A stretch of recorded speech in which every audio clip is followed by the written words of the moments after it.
Go ahead.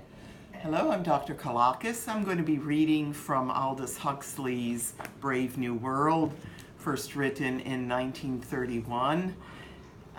In this particular scene, Bernard Marx is about to be exiled to Iceland for such antisocial activities as wanting to be alone and being too short for his caste. He's scolded in front of his fellow workers by the director, but Bernard has a trick of his own up his sleeve. He's going to present the director with a woman that the director abandoned years ago in an Indian reservation, or a savage reservation as they call it, and she had a child by him. "Ladies and gentlemen," the director repeated once more, "excuse me for thus interrupting your labors. A painful duty constrains me. The security and stability of society are in danger. Yes, in danger, ladies and gentlemen. This man," he pointed accusingly at Bernard, "this man who stands before you here, this Alpha Plus to whom so much has been given, and from whom in consequence so much must be expected, this colleague of yours, or should I anticipate and say this ex-colleague, has grossly betrayed the trust imposed in him. By his heretical views on sport and soma, by the scandalous unorthodoxy of his sex life, by his refusal to obey the teachings of our Ford and behave out of office hours, even as a little infant," here the director made the sign of the T, "he has proved himself an enemy of society, a subverter, ladies and gentlemen, of all order and stability, a conspirator against civilization itself. For this reason, I propose to dismiss him with ignominy from the post he has held in this center. I propose forthwith to apply for his transference to the sub-center of the lowest order, and that his punishment may serve the best interest of society, as far as possible removed from any important center of population. In Iceland, he will have small opportunity to lead others astray by his unfordly example." The director paused, then, folding his arms, he turned impressively to Bernard. "Marx," he said, "can you show any reason why I should not now execute the judgment passed upon you?" "Yes, I can," Bernard answered in a very loud voice. Somewhat taken aback, but still majestically, "Then show it," said the director. "Certainly, but it's in the passage. One moment." Bernard hurried to the door and threw it open. "Come in," he commanded, and the reason came in and showed itself. There was a gasp, a murmur of astonishment and horror.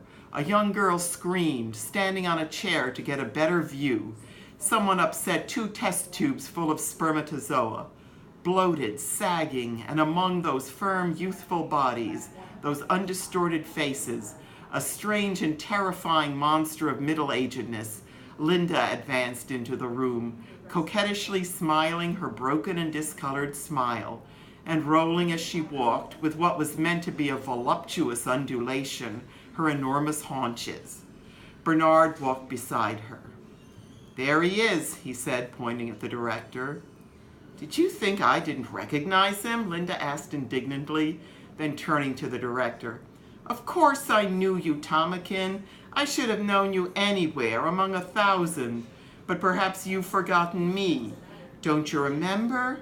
Don't you remember, Tomakin? You're Linda." She stood looking at him, her head on one side, still smiling, but with a smile that became progressively, in face of the director's expression of petrified disgust, less and less self-confident, then wavered and finally went out. "Don't you remember, Tomakin?" she repeated in a voice that trembled. Her eyes were anxious, agonized. The blotched and sagging face twisted grotesquely into the grimace of extreme grief. "Tomakin!" She held out her arms. Someone began to titter. "What's the meaning," began the director, "of this monstrous—" "Tomakin!" She ran forward, her blanket trailing behind her, threw her arms around his neck, hid her face on his chest. A howl of laughter went up irrepressibly. "This monstrous practical joke," the director shouted. Red in the face, he tried to disengage himself from her embrace. Desperately she clung. "But I'm Linda, I'm Linda." The laughter drowned her voice. "You made me have a baby," she screamed above the uproar. There was a sudden and appalling hush. Eyes floated uncomfortably, not knowing where to look. The director went suddenly pale, stopped struggling, and stood, his hands on her wrists, staring down at her, horrified. "Yes, a baby, and I was its mother." She flung the obscenity like a challenge into the outraged silence, then suddenly breaking away from him, ashamed, covered her face with her hands, sobbing. "It wasn't my fault, Tomakin, because I always did my drill, didn't I? Didn't I? Always. I don't know how. But he was a comfort to me all the same." Turning toward the door. "John," she called. "John." He came in at once, paused for a moment just inside the door, looked around, then soft on his moccasined feet, strode quickly across the room, fell on his knees in front of the director, and said in a clear voice, "My father." The word for father was not so much obscene as with its connotation of something at once removed from the loathsomeness and moral obloquy of childbearing, merely gross, a scatological rather than a pornographic impropriety.